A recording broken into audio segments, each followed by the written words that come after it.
Here at the Iowa Caucuses, Des Moines, Iowa, former Congressman J.C. Watts of Oklahoma. How are you, sir? I'm doing well. I'm living and I'm employed, so I'm good. I'm good.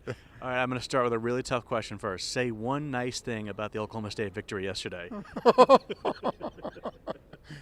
Well, that's hitting below the belt. I know. I told you, tough question first. Well, Try it. Try your best. I believe it or not, I am a Mike Gundy fan. I think the guy has done just a superb job, and I think taking the program through another level. And last night I didn't see much of the game. But I did see the ending and the celebration, and I tell you, there was a part of me as an Oklahoman, I was pretty proud. Yeah. All right, let's move to another sport here in politics. You're a Newt Gingrich supporter. Why Newt Gingrich? Well, when you consider all the things we're talking about on a national level today, the things we've been talking about the last 5 or 6 years, balanced budget, tax relief, entitlement reform, the national debt, paying down our national debt, Newt's done that. We had a balanced budget when Newt was Speaker, and that was the only time we had a balanced budget in my lifetime. We paid down $450 billion on our national debt. We got tax relief. We had entitlement reform with welfare. Newt's been there, done that. I do think he's the most qualified person to be president. Activist judges. Newt's not a Johnny-come-lately to that issue. The life issue, the marriage issue, Second Amendment. I mean, you look at all the things that conservatives are concerned about. Newt Gingrich has been there, done that, and he's been very consistent on the issues that I think the people back in Oklahoma, the people that I represented, were very concerned about. Congressman, you talk about conservatives, you talk about people on our side of the aisle. Of course, when Barack Obama was elected, we were all concerned. But it seems to be that it was, I don't know if you agree with this, but it's worse than anyone ever imagined. Well, I think that's what happens when you allow platitudes to be the talking points of the day. But we get that from Republicans and Democrats. Change you can believe in. No one would have ever thought that we would have gotten the kind of change that we've seen. I mean, we've kind of turbocharged ourselves in the wrong direction. That's another thing that impresses me about Newt Gingrich. You look at our side, you've got two candidates, Newt Gingrich and Ron Paul. That's giving you ideas. That's talking about plans, how they oppose or how they propose to address certain things. Now, you might not like Ron Paul's plans, but nevertheless, he's given plans. He's not giving platitudes. And I think voters need to force candidates to get away from the platitudes and the Republican talking points and say, what's your plan? How do you propose to deal with illegal immigration? How do you propose to deal with activist judges? How do you propose to deal with, getting the economy on track again? How do you propose to deal with a balancing the budget, paying down the debt? Newt's been very specific about that, and he's probably been, some would say too specific. But I kind of like knowing what I'm signing up for, and I think you know that with Newt Gingrich. Congressman, your old job up on Capitol Hill.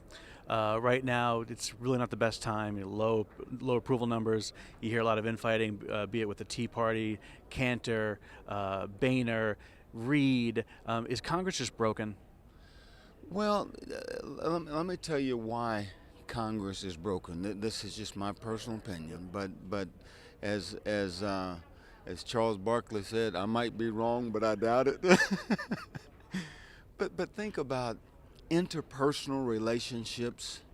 In Scripture it says, in order to be successful in interpersonal relationships, what it teaches, it goes against the grain of everything that politics and the world teaches. It says, do unto others as you would have them do unto you. In politics it says, do it to them before they do it to you.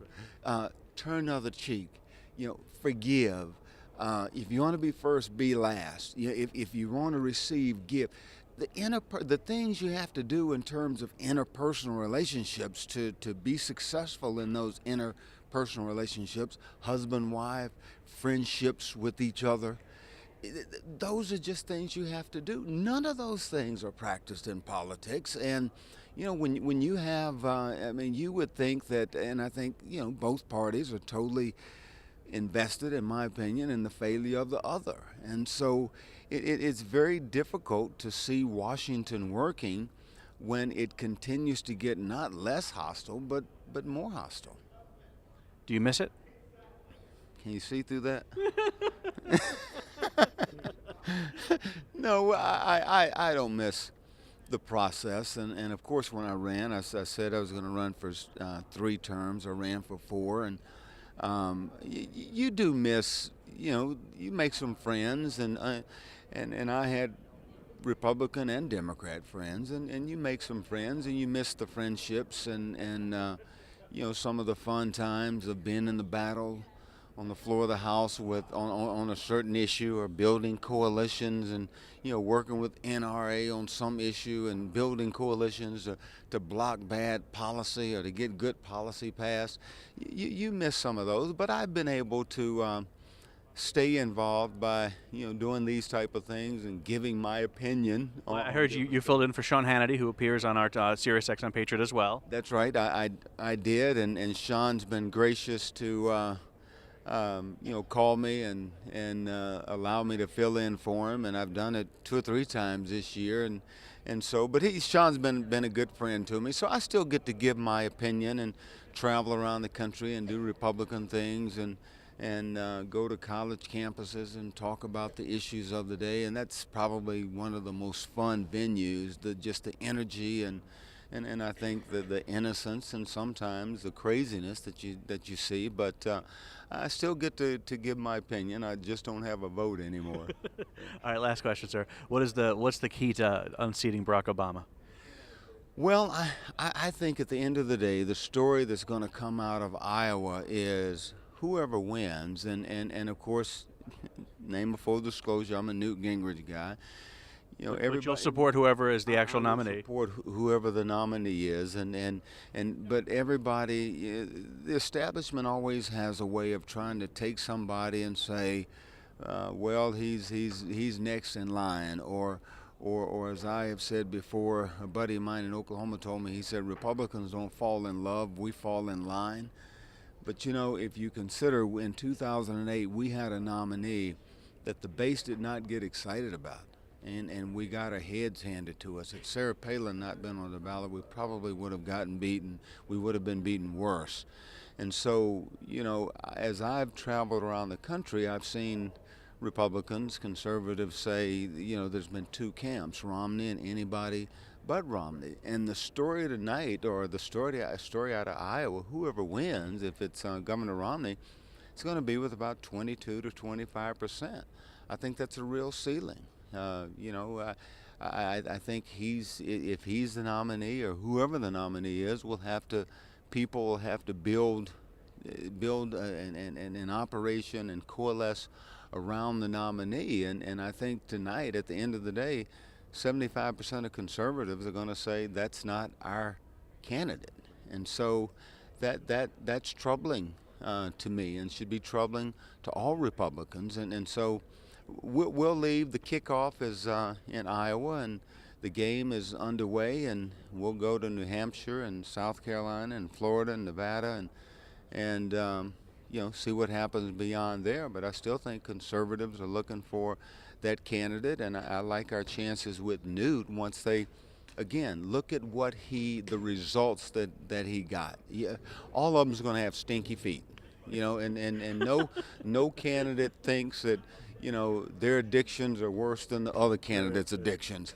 But when you look at the performance and the results that were had and given under Newt's leadership, you look at where he stood on activist judges and religious freedoms and how they tear down our religious freedoms.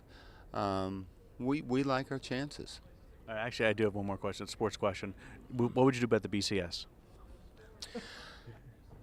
Man, you get tougher and tougher. The question, again, the BCS is kind of like political campaigns. Everybody talks in platitudes. Everyone's lobbying. Yeah, or everybody talk. They say we want a playoff system, but they never design one. Right. You know, it's easy. I want a playoff system. I think there's going to eventually be some real energy for a +1. I don't know how. I honestly, I would love to have a playoff system. I just don't know how it works. You can't do it like a 64-game NCAA basketball tournament.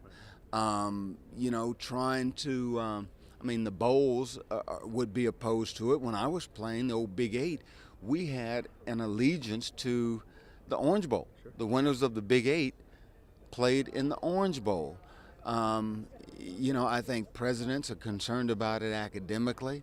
So I think the +1 could possibly make sense to take the top 4 BCS games, have your top 4 teams or 8 teams, whatever the number is, and then, you know, have the top 2 play one more game, which would probably give you about a 15, 16 game season if you did that. But it's just a lot to think about and think through before you get to a playoff system. And then, you know, in basketball, if you think about it, if you have a tournament in basketball, you can be 9-17 and make it to the Final Four. Right.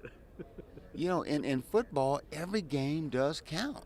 And so that I think they do have a pretty solid factual talking point there to say every game counts. So I don't know where they're going to go from here, but I do think that the +1. It seems like you hear a few more people within, you know, the ADs, athletic departments, within the president's offices around the country talking about maybe a +1. So that's my story, and I'm sticking to it. I love it. Congressman J.C. Watts, thank you, sir. Thank you, man. It's good to see you guys.